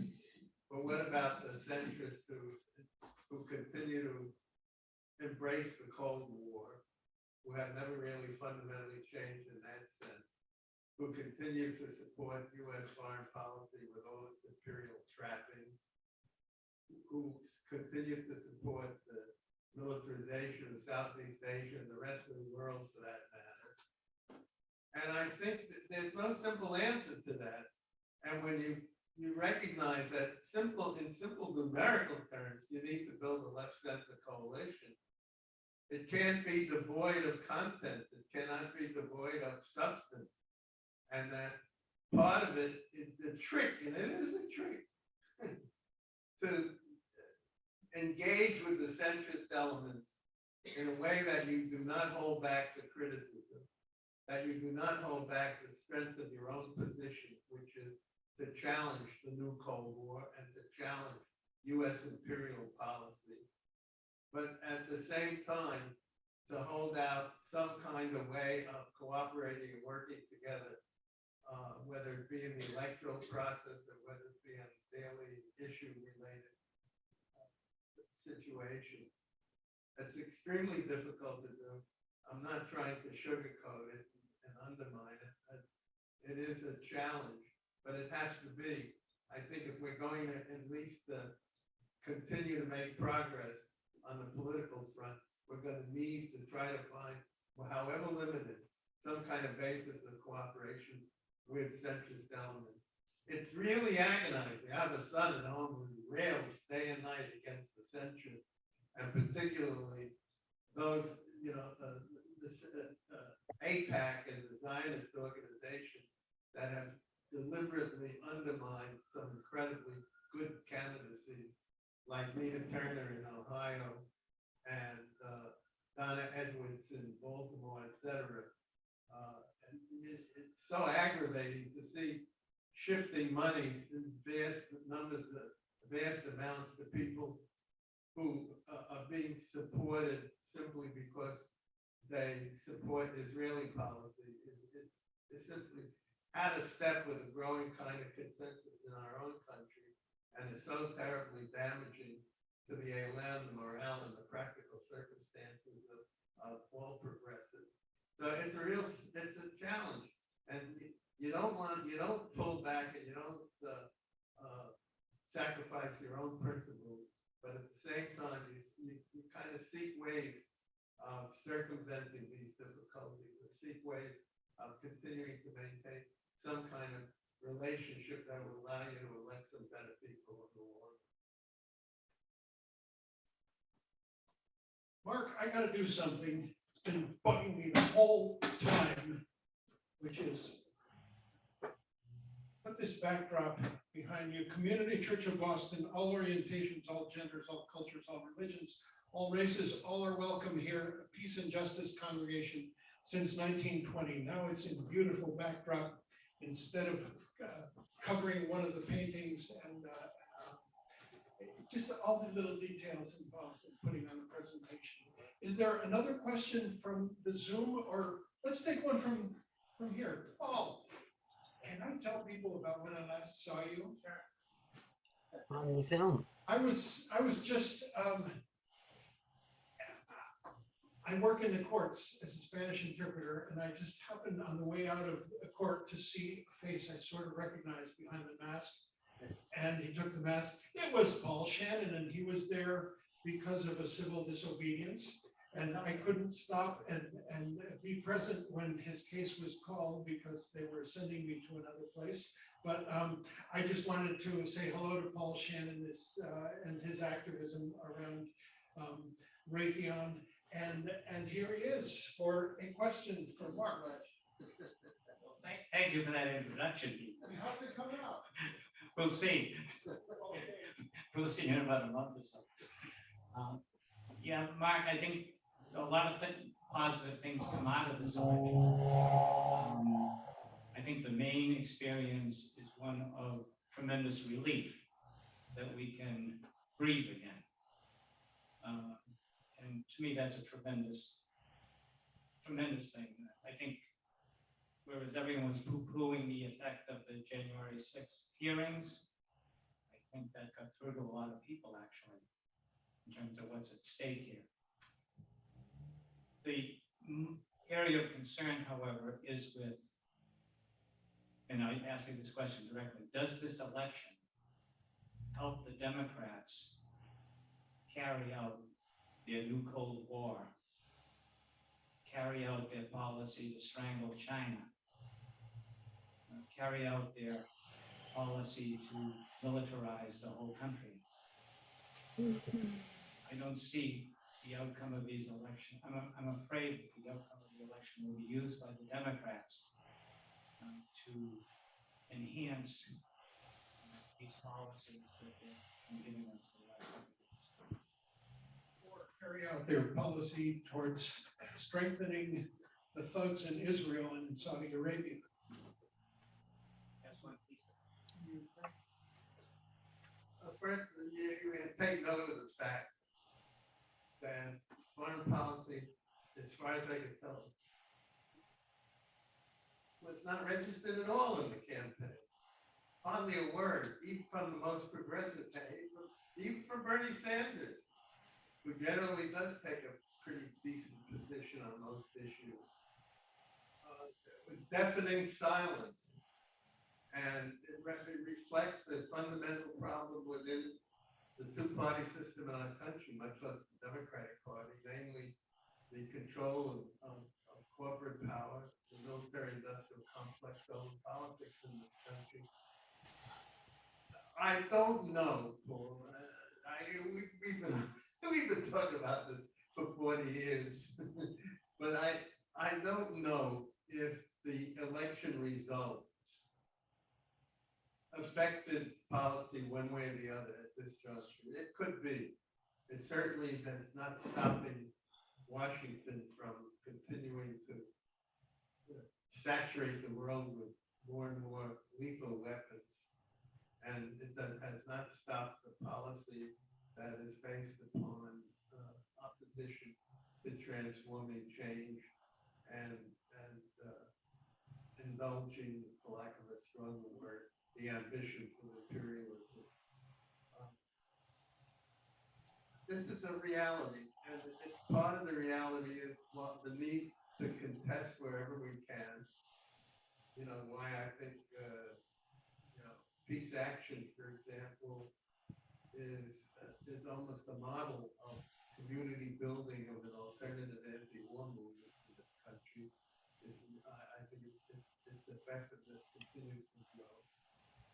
I think in terms of the two-party system itself, I think we have to adhere to, I didn't mention in my talk, but, it's implicit, I think, to continue to pursue an so-called inside-outside strategy that ultimately, in order to affect the political process, in order to affect foreign policy, you need a grassroots movement of enough power to threaten the positions of these Cold Warriors who are running the system. I think that's the critical thing, and that's one of the major lessons I think that comes out of the election, namely the fact that if you build a grassroots foundation, if you get out there knocking on doors and talking to people, as old-fashioned as that technology may be, you'll see some results. But I think what's very important is two things. One, to continue to build, which we are doing, an independent political movement within the electoral system, that is within the Democratic Party. The squad, which started with 4 people, now has doubled its size. It's about 8 people now, and will continue to grow. The pressure on progressive forces within the Democratic Party will continue to register strongly and begin to have an impact. I think an example of this, by the way, of how to change position the Democratic Party, under the dollars provided by AIPAC, is kind of mercilessly supportive of Israel and condemning of Palestinians. There's a major shift going on in that regard. It's not articulated clearly in some circumstances, but the fact that Israel has moved so radically to the right, so radically to an ultra-racist position, has created a dilemma and a crisis for a lot of Zionist forces in the country, especially among young people. That's having a profound effect. How we could, kind of advance that into a broader plane of concern regarding U.S. foreign policy is something that we have to grapple with. That remains to be seen. But that inside strategy of supporting politicians who have the guts and the principle and the integrity to stand up and oppose U.S. foreign policy is one layer. Another layer is outside the Democratic Party, building independent political movements and building particularly the cooperation and coordination among various progressive constituencies, which is very important in terms of beginning to shift that political environment. Look, for example, at the organizations that came out of the Sanders campaign of 2016. You have Indivisible, you have Our Revolution, you have others that escape name right now that I'm sure you know of. The fact that they exist and that they're beginning to,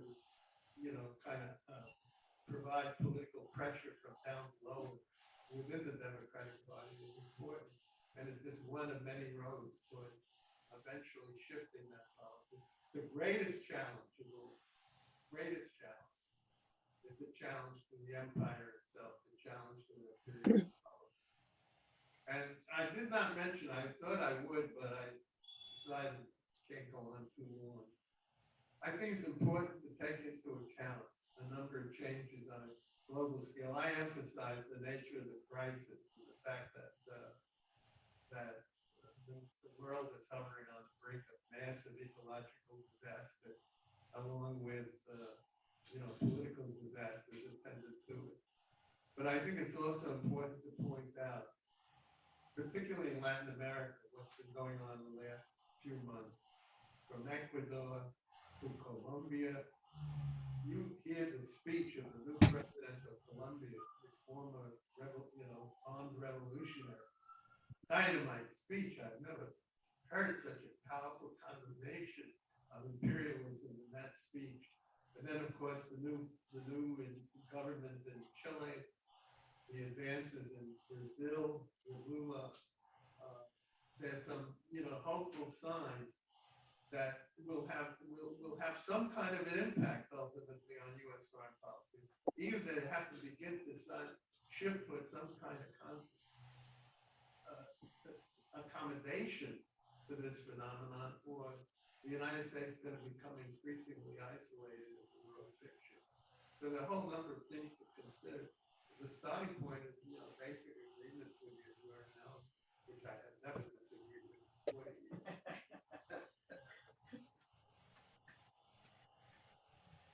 We have a Zoom question.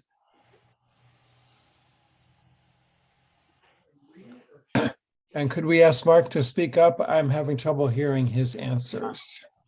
Okay, am I on now? Yes.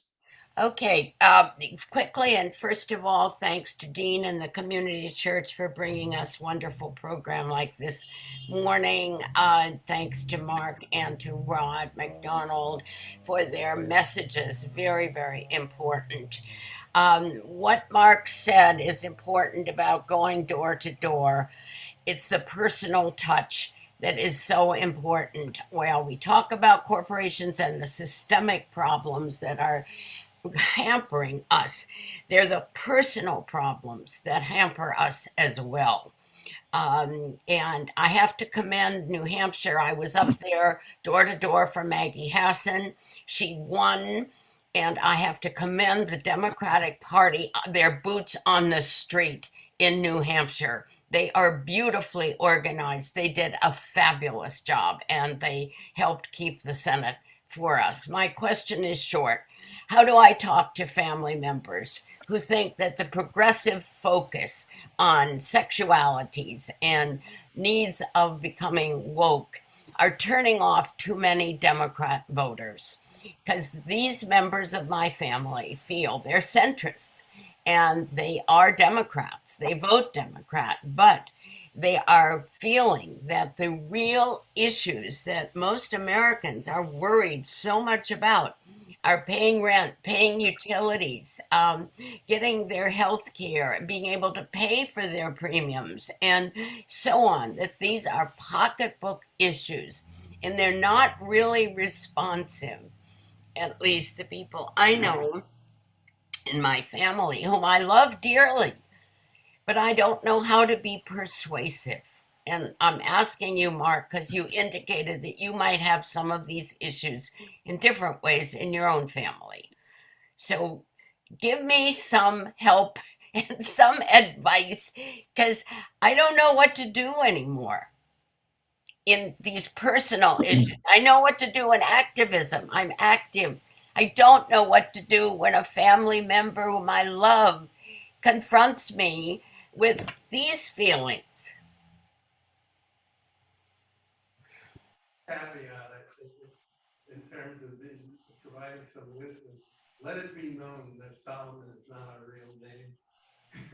It's the invention of a customs agent at Ellis Island. So that the kind of wisdom that is kind of requested from a question like this may not be forthcoming. I would say this. A number of experienced, skilled organizers increasingly make the point that when one does go out into the community and begins to talk with people, a few things have to be manifest. Number one, be a good listener. Learn how to listen and keep your ears open and try to absorb and digest and in different ways regurgitate what people are telling you. Secondly, ask people what troubles them. Don't come with an agenda that you're imposing upon them, because most people will just say thank you and close the door. But if you talk to people in terms of their own needs, their own interests, what can we do for you? What kind of concerns do you have that can be addressed by organizing? Questions of that nature yield a much better result. It's difficult to break through these things. You know, it's interesting what you say about Maggie Hassett, because I was personally kind of turned off by her TV commercials, which kind of almost were on the brink of saying I'm a better Republican than the Republicans. It came awfully close to that. But she knew what she was doing, apparently, knew her constituency, and who am I to challenge, you know, a good result.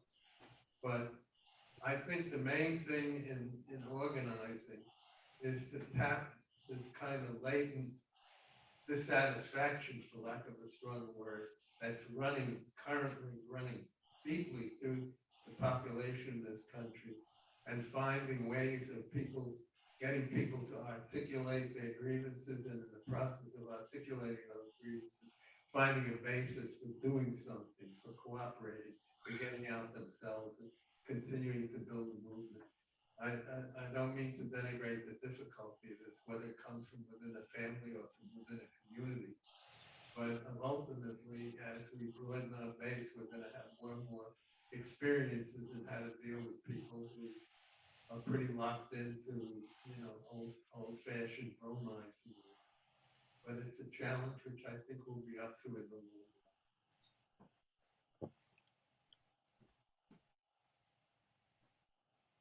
Let's Thank see, you. from the people, or are we almost to the end?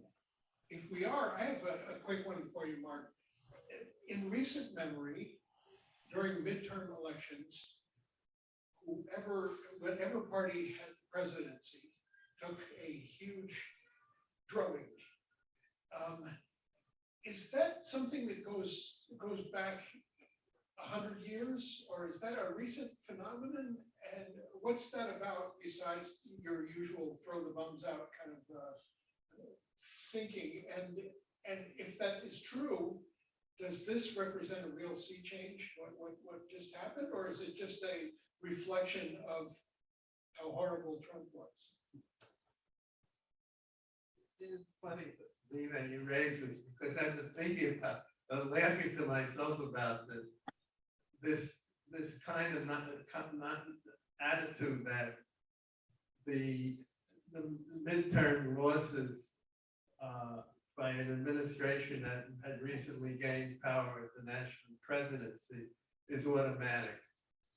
And the assumption there, if you look at it that way, the assumption is that the political system in the United States is so corrupt, is so negatively infused with negativity and with reaction, that it doesn't really matter what's going on or who's president or what the circumstances are. The party out of power will win during a midterm. And that has helped pretty much, except I think for George W. Bush, who benefited from the horrors of 9/11, and a couple of other moments, I think, in the last 50, 60, 70 years, that generally speaking, that bromide about the people out of power gaining during this period is manifest, is going on. It doesn't have to be that way. Even though there is a general tendency in this direction, which underscores the kind of latent, deeply held negativity toward vast numbers of the population toward the political process. So that the assumption is that if you're out of power, you're going to vote against those who are in power, regardless of the circumstances. It's that bad.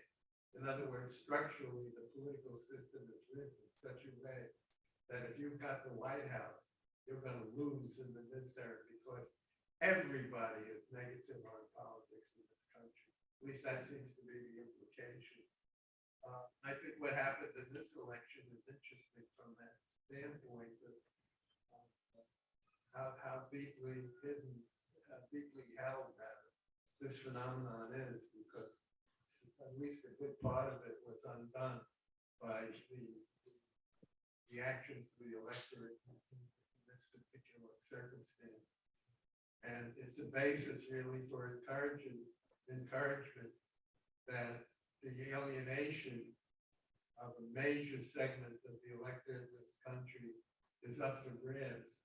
And in this particular instance, there was enough negativity and horror regarding the Republicans particularly that drove us in a very different direction, that despite the alleged unpopularity of Biden, the Democrats were able to significantly prevail.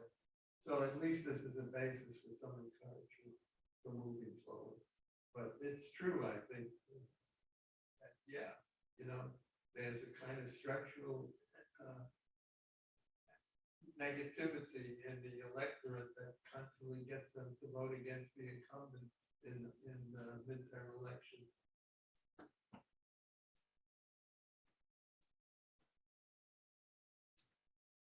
Mark Solomon, thank you so much. Remarkable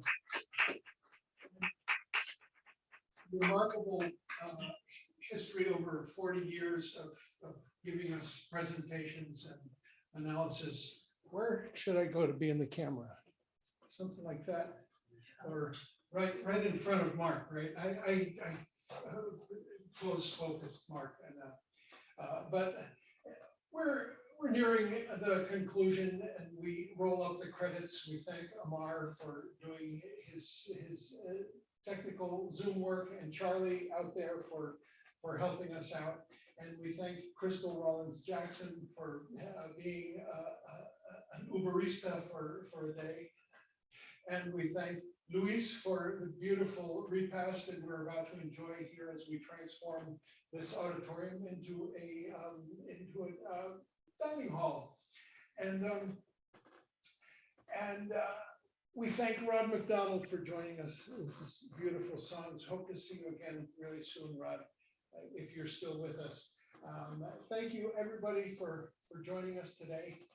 And I end with a little refrain from my favorite national anthem, or pseudo-national anthem. It's not the official one, but it goes, "Arise, arise, I see the future in your eyes.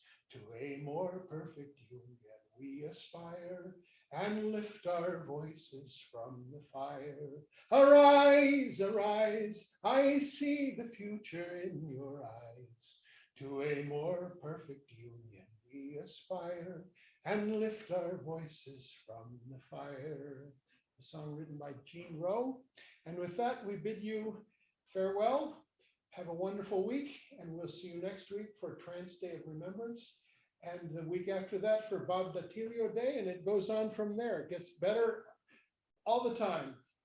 It's getting better all the time. Thanks.